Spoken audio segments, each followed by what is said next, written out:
오늘 에베소서 4장 본문을 좀 길게 보았습니다. 네, 사실은 에베소 4장 이 말씀을 잘라서 깊이 보려면 한이 없이 깊이 들어갈 수가 있지만은 그렇게 하지 않고 오늘은 깊이 들어가기보다는 얇게 넓게 그렇게 보려고 좀 본문을 길게 잡았습니다. 전체 제목은 사랑 안에서 참된 생활 이렇게 제목을 잡았습니다만은 소제목으로 지금 한 네 가지를 생각을 해보려고 합니다. 오늘 우리가 읽은 본문 말씀 나오는 순서대로 먼저 1절부터 6절까지 말씀을 통해서 부르심을 받아들인 자로서 합당한 생활 이러한 소제목을 붙일 수가 있겠습니다. 하나님께서 우리를 부르셨어요. 하나님의 자녀로 부르시고 구원받는 하나님의 백성으로 부르시고 또 하나님의 일꾼으로 부르시고 이런 부르신 하나님의 그 부르심이 먼저 있고 거기에 대해서 사람인 우리가 응답을 예스냐 노냐 둘 중에 하나를 하는 것입니다. 하나님이 부르셨어도 난 싫습니다. 이렇게 응답하는 사람들이 세상에 더 많이 있고요. 그리고 그 중에 오히려 적은 사람들이 하나님 불러주시니 황공무지로서이다. 저 같은 죄 많은 사람을 하나님이 불러주시니 감사합니다. 영광입니다. 하면서 그 부르심에 대해서 응답을 제가 그 부르심 받들어 주님 앞으로 나아가겠습니다. 주님 따르겠습니다. 이렇게 응답하는 사람들이 있는 거예요. 오늘 여기에는 그렇게 응답한 사람들에게 주는 사도 바울의 말씀입니다. 오늘 이 자리에 있어도 아직까지 하나님의 그런 부르심에 대해서 나는 아직도 이해라고 대답을 한 적이 없습니다. 이런 분들이 혹시 있을지 모르겠어요. 혹시 있을지 모르겠는데 안타까운 일이죠. 옛날에 평양감사도 제 하기 싫으면 안 한다고 그랬는데 하나님의 아들, 딸이라는 영광된 자리도 자기가 하기 싫으면 할 수가 없는 거죠. 그렇지만 참 안타깝기 짝이 없는 거죠. 그러나 이왕에 우리가 하나님 죄인인 저를 의인의 자리로 마귀의 자식이었던 저를 하나님의 자식으로 불러주신다니 제가 그 말씀을 받아들이겠습니다. 그 초청을 받아들이겠습니다. 그 부르심에 제가 대답하고 주님을 따르겠습니다. 이제 그런 사람들에게 주는 말씀이에요. 그러면서 우리가 그런 하나님의 부르심을 받아서 하나님을 알게 되고 따르게 되었으니 우리는 하나님이 불러주신 그 부르심에 합당한 생활, 하나님이 불러주신 데 정말 그 가치에 맞는 그런 생활을 우리가 살아야 된다 하는 말씀이 오늘 여기에 나오면서 오늘 1절부터 6절까지 말씀은 하나님의 부르심에 합당한 생활에 제일 기본적인 것은 우리가 하나 되는 것이다. 이렇게 말씀하고 있어요. 하나 되는 것이다. 그러면서 그 하나 되는 것이 결국 누구를 중심으로 하나 되느냐, 이게 굉장히 중요해요. 하나님을 중심으로 하나 되는 겁니다. 하나님을 중심으로. 제가 얼마 전에 사마의라는 드라마를 봤어요. 재밌게. 여러분들도 보신 분 계세요? 사마의. 별로 못 보셨나 보네. 중국 그 역사적인 드라마인데 얼마나 역사적인 그 사실에 근거했는지는 제가 알 바가 없고요. 그러나 거기에 보니까 그 중국의 나라가 흥망성쇠 일어났다가 무너졌다가 이렇게 나라가 계속 바뀌는 역사 속에서 제갈량하고 맞수가 되었던 그 사마중달, 그 사람이 주인공으로 나오는 그런 스토리인데 거기서 제가 이제 몇 가지 이제 배운 게 뭐냐 하면은 왜 옛날에 왕들이 그렇게 전쟁을 많이 일으켰나 보니까 전쟁을 통해서 나라들을 다 이렇게 정복해 갖고 통일함으로써 더 이상 전쟁이 없는 태평성대한 그런 나라를 이루기 위해서 전쟁을 일으켰더라고요. 먹고 살 게 없어서 다른 나라를 침략하는 게 보통 우리가 전쟁의 목적으로 알고 있는데, 거기에서 그 나오는 그 왕의 그 명분이 너무도 고상하고 훌륭하더라고요. 주변에 있는 나라들을 다 정복해 갖고는 하나로 만들어서 더 이상 전쟁이 없이 다 모든 백성들이 평화롭게 살게 하겠다, 이래 갖고 전쟁을 하는데 죽을 때까지 평생 전쟁을 하는 거예요. 그래 갖고 숱한 사람 죽게 하고, 그래 갖고 마지막에 죽을 때 부르는 노래를 보니까 전쟁이 다 끝나고 집에 갔더니 옛날 모습 하나도 없고, 옛날 자기 가족들 하나도 없고, 뭐 밥을 지어 갖고 먹으려니 같이 먹을 사람도 없고, 뭐 이제 그런 아주 허무하기 짝이 없는 인생을 노래하고 죽는 것을 봅니다. 우리가 아무리 이 땅에서 고상한 뜻을 갖고 내가 통일을 이룬다고 할지라도 그 통일이 하나님을 중심으로 이룩하는 하나님 안에서의 그 통일이 아니면은 그것은 아무 소용이 없는 거예요. 그 옛날 로마도 로마의 평화를 위해서 주변에 있는 모든 나라들을 다 점령하고 하나로 만들었어요. 그래서 라틴어가 팍스 로마나, 로마의 평화, 이런 말을 만들어냈어요. 그러나 우리가 그 로마의 평화가 영원한 게 절대 아니죠. 계속 그게 유지되었던 게 절대로 아니죠. 왜 그렇습니까? 인간 본래의 심성 속에 있는 죄성이라는 걸 우리가 무시하기 때문에 그래요. 우리 속의 죄성은 계속해서 나를 중심으로 모든 게 통일이 되면 좋아요. 나를 중심으로 모든 게 다 움직였으면 좋겠다 하는 그런 마음이 있어요. 즉 내가 주인인 거죠. 내가 하나님인 거죠. 그런데 오늘 여기의 말씀은 그렇지 않아요. 여기의 말씀은 우리가 하나 되게 하신, 성령의 하나 되게 하신 것을 힘써 지키라. 그런데 성령의 하나 되게 하신 것을 어떻게 표현했냐면 그 앞엔 평안에 매는 줄로, 평안이라고 하는 그런 줄로 묶어서 하나가 되어라. 여기도 마찬가지예요. 하나님의 말씀도 우리가 하나 될 때 그 속에 평화가 있다는 것을 말씀하고 있어요. 그런데 그 하나됨은 4절부터 보면 몸이 하나요, 성령이 하나요, 너희의 부르심의 소망이 하나요, 주님도 하나요, 너희의 믿음도 하나요, 세례도 하나요, 하나님도 하나다, 이렇게 말하면서 결국 하나인 것을 계속 얘기하면서 너희가 하나 되어 평안해라, 이렇게 말씀하고 있습니다. 그러면서 6절 말씀에는 그 하나님이 하나인 하나님이 만유의 아버지시고 만유 위에 계시고 또 만유를 통일하신다, 그리고 만유 가운데 계시기도 한다, 이렇게 말씀하고 있어요. 그러니까 우리가 하나님의 부름을 받은 자들은 다 하나님 안에서, 하나님 밑에서 하나님을 통하여 우리가 하나 되는 것을 힘써 지키는 것이 하나님이 우리를 불러주신 그 부르심에 올바로 거기에 맞게 사는 것이다, 그런 말씀이에요. 근데 그렇게 살기 위해서 그럼 구체적으로 우리에게 요구되는 게 2절에 나오는데, 모든 겸손이라고 하는 건 처음부터 끝까지 다 겸손으로 하라 이거예요. 처음엔 겸손했다가 어느 정도 자기의 원하는 게 이루어지면은 그것이 밖에서 교만으로 나타나지 말고 그 처음부터 끝까지 겸손, 온유, 오래 참음, 또 서로 사랑 가운데서 용납하는 것, 이런 것이 필요합니다. 여러분들, 우리가 하나 되기 위해서 겸손해야 하나가 되지, 우리가 교만하면 하나가 되기 어렵죠. 예. 내가 너보다 더 잘났다, 이걸 나타내 보이려고 서로 우리가 경쟁적으로 우리가 자랑을 하다 보면 하나 될 수가 없죠. 예. 우리가 서로 겸손해야 하나 될 수 있어요. 온유해야 하나 될 수 있고요.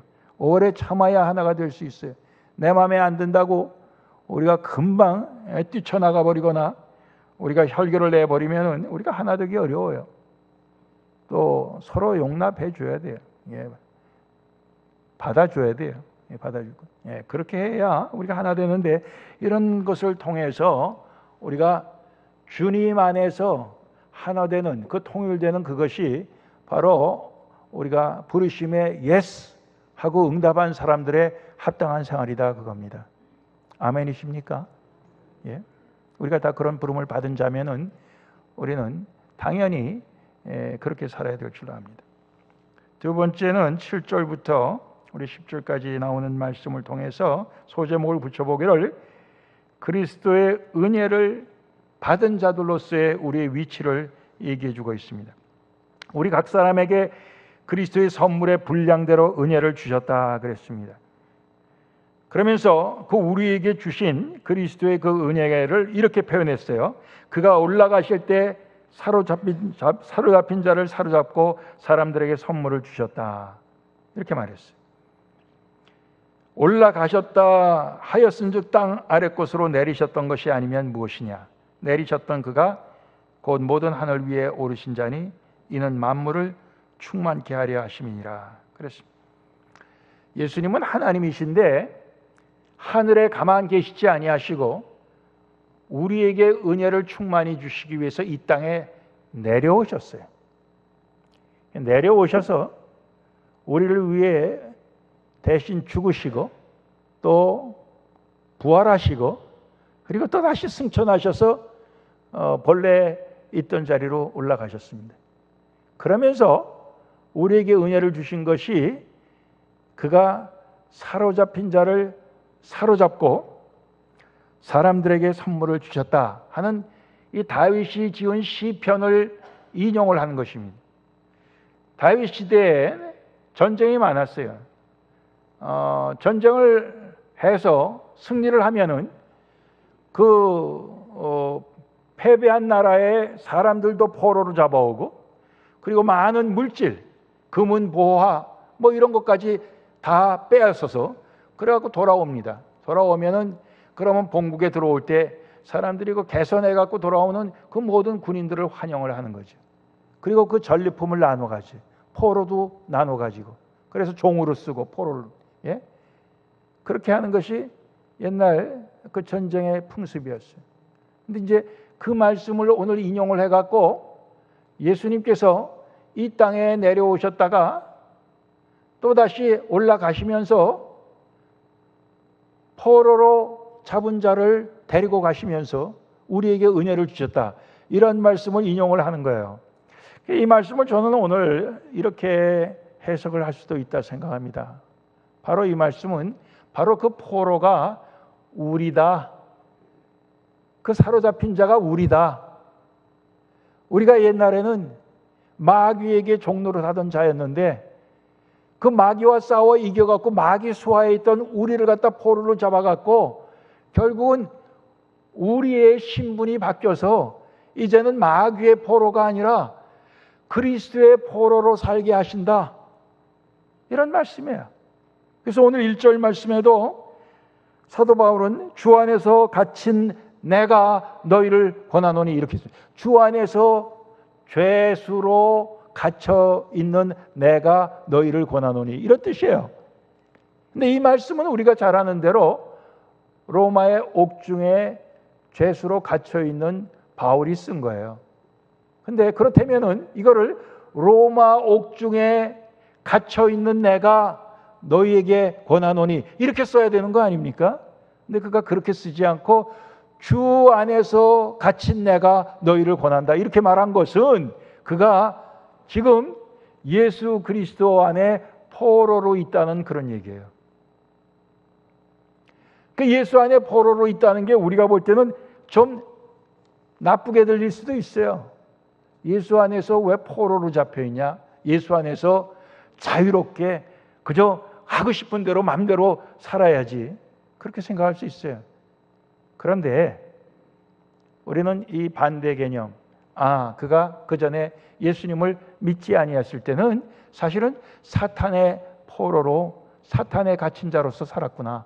그런데 이제는 그의 위치가 예수 안에 갇힌 자, 예수의 포로로 바뀌어 있구나. 이것을 생각할 때 그의 위치가 완전히 전혀 다른 그런 위치로 바뀌었구나. 이런 것을 우리가 깨달을 수 있는 거예요. 예수 그리스도께서 우리에게 주신 은혜 중에 여러 가지 선물이 있지만 가장 큰 선물은 우리가 더 이상 마귀 안에 갇힌 포로가 아니라 이젠 예수 안에 갇힌 예수의 포로로 살게 됐다는 것이 그리스도를 통해 주신 가장 큰 은혜로 오늘 우리가 꼽을 수 있는 것입니다. 여러분들 이것을 은혜로 우리가 받을 수 있기를 원합니다. 나는 예수님 안에 포로다. 나는 예수님 안에 붙들려 있다. 나는 예수님께서 이리 가라 그러면 이리 가고 저리 가라 그러면 저리 가고 오라 그러면 오고 그럴 수밖에 없는 존재다. 이것이 우리의 받은 은혜입니다. 근데 우리가 거기에서 벗어나고 싶어 하죠. 거기에서 벗어나면 그 다음엔 어떻게 되는 겁니까? 거기서 벗어나서 마음껏 자유함을 누리는 것이 무엇입니까? 사실은 그게 다시 옛날 마귀의 포로로 전락하는 그 길입니다. 아멘입니까? 우린 계속해서 예수 안에 갇힌 자로, 예수님 안에 사로잡힌 자로 우리는 살아야 그것이 우리의 은혜인 줄로 믿습니다. 세 번째 11절로부터 오늘 16절까지 말씀 제목을 붙인다면 그리스도의 몸으로서의 교회입니다. 우리 교회를 하나의 몸으로 비유를 했어요. 그러면서 그 몸 가운데 여러 지체가 있습니다. 여러 지체가 있는데 그 지체 가운데 머리는 예수 그리스도라 이렇게 말씀했어요. 그러면서 우리가 참 머리 대신 예수 그리스도에게 서로 연결이 되고 우리끼리도 서로 연결이 되고 그렇게 해서 서로 도와서 그리스도의 몸을 세우는 자들이다. 교회를 세우는 자들이다. 이렇게 말씀하고 있습니다. 그러면서 우리가 그리스도의 몸을 세우기 위해서는 우리가 각자 주님께서 주신 그런 분량 16절 말씀에 각 지체의 분량대로 일을 하여 이런 말씀이 나왔어요. 각 지체의 분량대로 일을 한다. 자기의 맡은 일을 각자 잘 해내 갖고 그래서 결국 그리스도의 몸이 자라게 되고 세워진다 이렇게 말씀하고 있습니다. 그런데 이것을 방해하는 게 있어요. 이것을 방해하는 게 뭐냐면은 14절에 보면 이는 우리가 이제부터 어린아이가 되지 아니하여 사람의 괴술과 간사한 유혹에 빠져 모든 교훈의 풍조에 밀려 요동치 않게 하려 함이라 이렇게 돼 있어요. 우리가 그렇게 되지 못하도록 방해하는 세상의 교훈, 세상의 유혹, 세상의 풍조가 있다는 거예요. 근데 거기에 우리가 유혹을 받아서 우리가 흔들리면 안 된다 이런 말씀을 하고 있습니다. 오히려 우리는 사랑 안에서 참된 것을 하고 또 13절 보면 하나님의 아들 예수님을 믿는 것과 아는 일에 하나가 되고 그리고 그리스도의 그런 그 장성한 분량, 그리스도의 그 충만함에 우리도 그 충만함에 이르기까지 우리는 계속해서 우리는 전진해 나가야 된다는 그런 말씀을 하고 있습니다.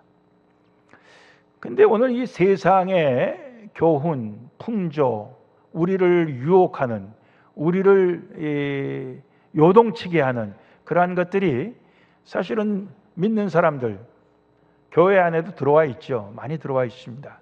그래서 우리를 유혹을 합니다. 우리가 하나님의 말씀 따라서 살아가려고 하는 그런 우리의 마음을 빼앗아 버려요. 야, 내가 그렇게 살 필요가 뭐 있냐? 좋은 게 좋은 거 아니냐? 그저 내가 잘 먹고 내가 잘 살고 내가 더 많이 가지고 내 하고 싶은 대로 하고 이것이 좋은 거 아니냐? 이런 식으로 우리를 유혹을 하는 것이에요. 그럴 때 우리가 그 유혹에 빠지기가 쉬워요. 그러면은 결국 우리가 그 유혹에 빠져서 우린 머리 대신 그리스도를 중심으로 다 서로 연결이 돼 있어요. 연결이 돼 있는데 머리 대신 예수 그리스도가 지시하시는 대로 우리가 다 움직여야 되는데 우리가 이런 세상의 교훈과 풍조의 유혹을 받으면 더 이상 머리 대신 그리스도의 지시를 우리가 받을 수가 없는 것입니다. 받을 수가 없어요. 그 저마다 자기들이 기뻐하는 대로 하는 거예요. 자기들 생각대로 하는 거예요. 그러다 보니까 어떻게 돼요? 서로 자기가 해야 될 일을 잘 해줘야 이 몸이 건강하게 되고 잘 자라고 이렇게 되는 건데 이게 저마다 이 명령체계에 따르지 아니하고 저마다 각기 제 각기로 놀면은 결국 이 몸은 병들어 죽게 되고 마는 것입니다. 그래서 그리스도의 몸으로서의 우리가 교회를 생각할 때 우리는 절대로 내가 머리가 아니고 나는 지체다. 머리는 그리스도시다. 그리스도께서 우리에게 지시하시는 그 지시함을 듣고 내 본분을 해야 된다. 우리가 이렇게 생각해야 돼요. 그렇지만 참 하나님께서 우리 인간에게 이 지식과 지혜, 이 머리를 주셨기 때문에 예수님이 머리지만 나도 머리야. 나도 머리가 있어. 우리가 이렇게 해갖고 우리 나름대로 다 생각하고 판단해갖고 그리스도께서 지시하시는 것 말고 내 머리로 판단하는 것 중에서 옳다고 생각하는 건 받아들이고 내 머리가 그거는 틀렸다고 생각하는 건 안 받아들이겠다. 만약 그런다면은 그 몸이 건강하게 설 수가 있겠습니까? 설 수가 없는 거죠. 그러니까 우리가 그것을 늘 명심을 해야 돼요. 저희가 이번에 90명이 5박 6일 캐나다, 미국 다녀왔습니다. 90명이면 웬만한 교회 사이즈예요. 근데 너무 은혜롭게 잘 다녀왔어요. 다들 협력을 잘 해주고 또 하나님께서 얼마나 세밀하게 보호해 주시는지 그래서 잘 다녀왔습니다. 제가 아직 좀 피로해서 벗어나지 못한 거 하나 빼놓고는 다들 참 좋은 경험을 하고 왔어요. 좋은 경험을 하고 왔어요. 하나님의 은혜인데 이번에 조금 아쉬운 점이 있었다 그러면 미리 가기 전에 좀 더 이런 모든 행선지나 또 이 운전하시는 분들이나 뭐 이런 수고하시는 분들한테 좀 더 이렇게 미리 알게 하는 그런 시간이 더 필요했겠다. 그게 좀 아쉬웠어요. 아쉬웠는데 가기 바로 전주에 그걸 하려고 했는데 그 바로 전주에 장례식을 제가 4군데나 참석을 했어요. 2군데는 우리 교인이고요. 2군데는 또 우리 밖에 있는 분들. 그렇게 갖고 그 한 주간에 너무 힘이 들었어요. 시간적 여유를 그래 할 수 없이 이제 가면서 이렇게 뭐 지도도 나눠드리고 뭐 이렇게 다 나눠드렸는데 그러다 보니까 이게 조금 어려운 점이 있었어요. 요 다음번에는 아마 더 잘 할 수 있을 것 같아요. 만약 안 되면. 그래도 많은 분들이 그래도 저를 믿어주고 그래도 잘 따라주고 그렇게 했기 때문에 잘 다녀올 수 있었어요. 저는 사실은 한 1년 전부터 이걸 위해서 예약도 하고 또 준비도 하고 모든 걸 했습니다.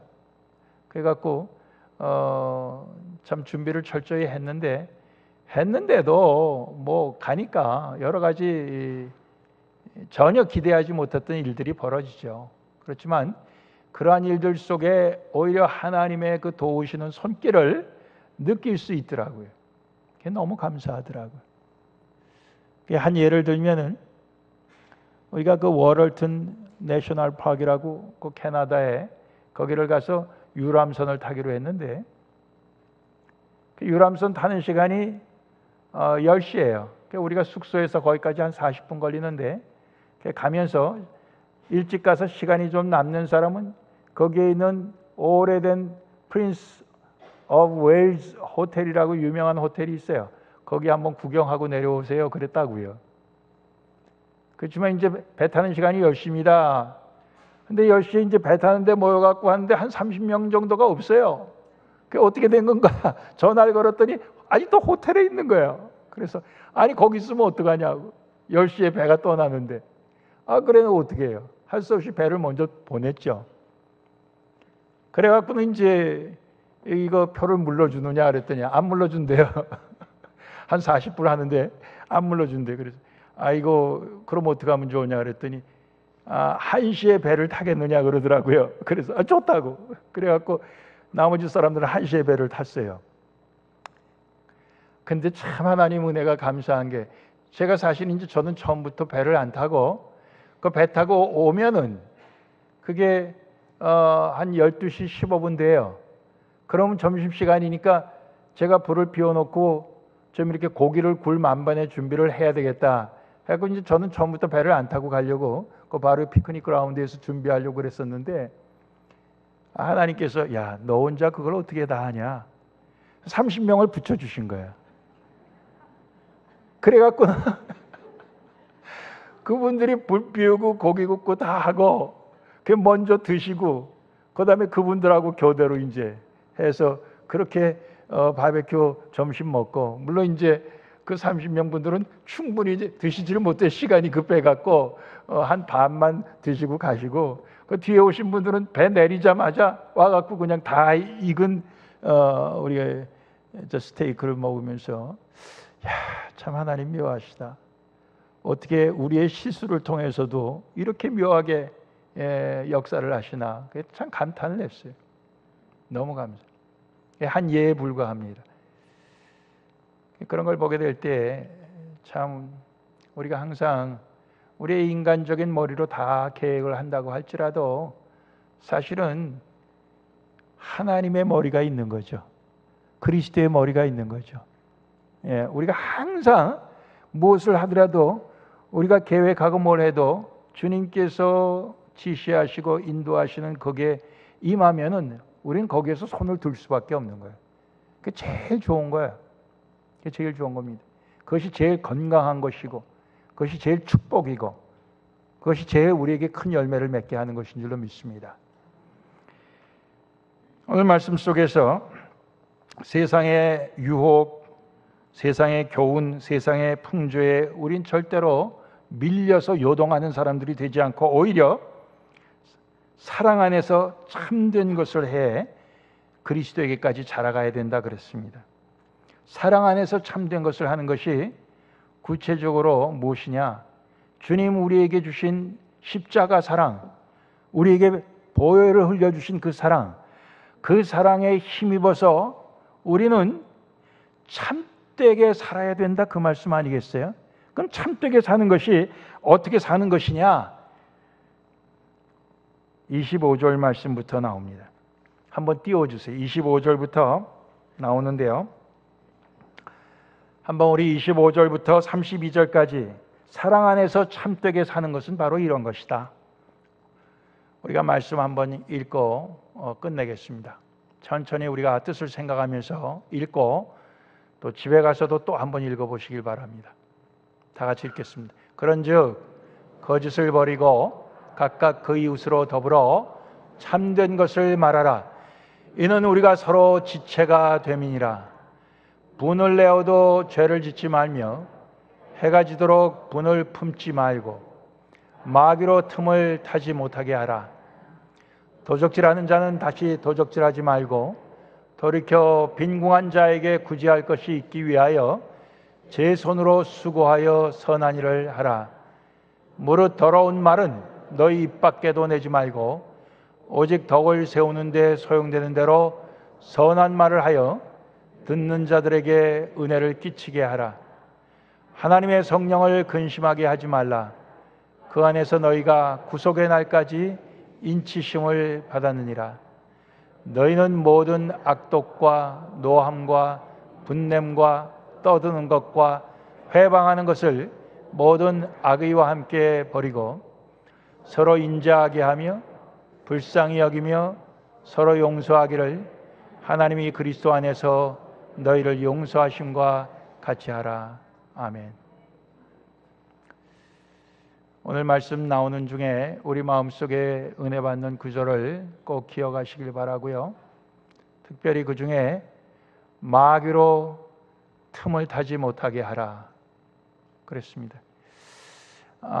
영어 성경에는 마귀에게 풋홀드를 주지 말라 이런 말씀입니다. 발을 지탱할 곳을 주지 말라 이런 뜻이에요. 제가 고등학생 때 산악반에 있는 친구를 따라 한번 등산을 갔어요. 록 클라이밍, 이 암벽 등반하는 친구인데 죽을 뻔했어요. 그때 가서 얼마나 혼이 났는지. 이 친구가 옆에다 밧줄을 차고 그 암벽 그 가파른 데를 이렇게 저렇게 뭐 구멍에다 손가락 집어넣고 뭐 손톱으로 이렇게 해갖고 올라가더라고요.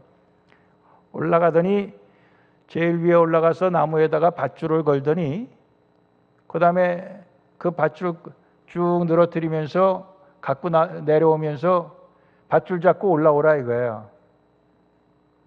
그러면서 이 친구는 약간 이렇게 움푹 파해진데 거기에다가 한 발을 갖다가 딱 고정을 시키더니 밧줄을 딱 이렇게 붙잡고 허리에다 두르고 밧줄을 딱 잡았어요. 우리는 그 밧줄 잡고 올라갔는데 다리가 후들후들거려서 못 올라가겠더라고. 근데 이제 그 친구가 자기가 하는 그게 앵커라는 거예요. 앵커, 닷. 예. 닷이라는 거예요. 제가 오늘 이 말씀 읽으면서 마귀에게 풋홀드를 주지 말라 그랬는데 그게 바로 뭐냐면 마귀에게 닻을 주지 말라 이거예요. 우리가 마귀가 우리를 닻을 삼아서 우리를 통해서 자기가 원하는 모든 것을 할 수 있도록 절대로 하지 말라 그런 얘기예요. 우리 가운데 그런 틈을 전혀 주지 말라 그 말씀을 하고 있습니다. 중요한 말씀입니다. 예. 우리가 때로는 물질에 약하고 돈에 약하고 때로는 명예에 약하고 때로는 정욕에 약하고 우리의 약한 점이 다 있어요. 근데 마귀가 거기를 노려서 닻을 삼아서 우리를 삼키려고 할 때 우리가 어디에서부터 들어왔나? 마귀가 닻을 삼은 곳이 어디냐? 우리가 헤아리고 그것을 치워버려야 되는 거예요. 그래서 정말 주님 생명까지 다해 우리에게 주신 그 사랑에 우리가 보답하는 참된 생활을 살아야 되는 것이 진리에 속한 삶을 살아야 되는 거예요. 우리가 그렇게 계속해서 살 때 사실은 우리 가운데 온전히 이루었다 그렇게 말할 사람은 아무도 없어요. 주님께서 나를 불러주신 그 부르심을 쫓아서 내가 계속해서 내가 다른 박질 하노라. 사도 바울이 그런 얘기를 했어요. 오늘 우리가 부른 찬송도 주의 은혜에 사슬되사 나를 주께 매소서 그랬습니다. 주님의 은혜가 나를 사슬로 동요매갖고 나를 주님께 매어갖고 끌고 가 주시옵소서 그런 얘기입니다. 근데 우리가 자칫 잘못하면 신앙생활을 내가 이만큼 오래 했는데 내가 아무데도 매이지 않고 내가 나 혼자 모든 것을 할 수 있다. 난 혼자 무엇이든지 할 수 있다. 여러분들 큰 착각입니다. 그렇게 사는 거 아니에요. 우리 끝까지 주님께 사로잡힌 자로 포로된 자로 살기를 소원합니다. 우리 끝까지 주님의 그 사랑에 사로잡힌 자로 우리는 진리 가운데서 살기를 원하는 것입니다. 우리가 계속 그렇게 살 때 하나님께서 기뻐하시고 하나님께서 우리를 불러주신 그 부르심에 하나님의 참 잘했다. 내가 너희를 불러준 가치를 너희가 제대로 발휘하는구나. 하나님 그렇게 기뻐하실 줄로 믿습니다. 오늘 이 교회가 서 있는 가치도 사실은 그래야 제대로 빛이 나는 것입니다. 우리 계속해서 우리의 생명 다할 때까지 주님 오시는 그날까지 우리는 주님의 사랑 안에서 참되게 살기를 소원합니다. 기도하시겠습니다.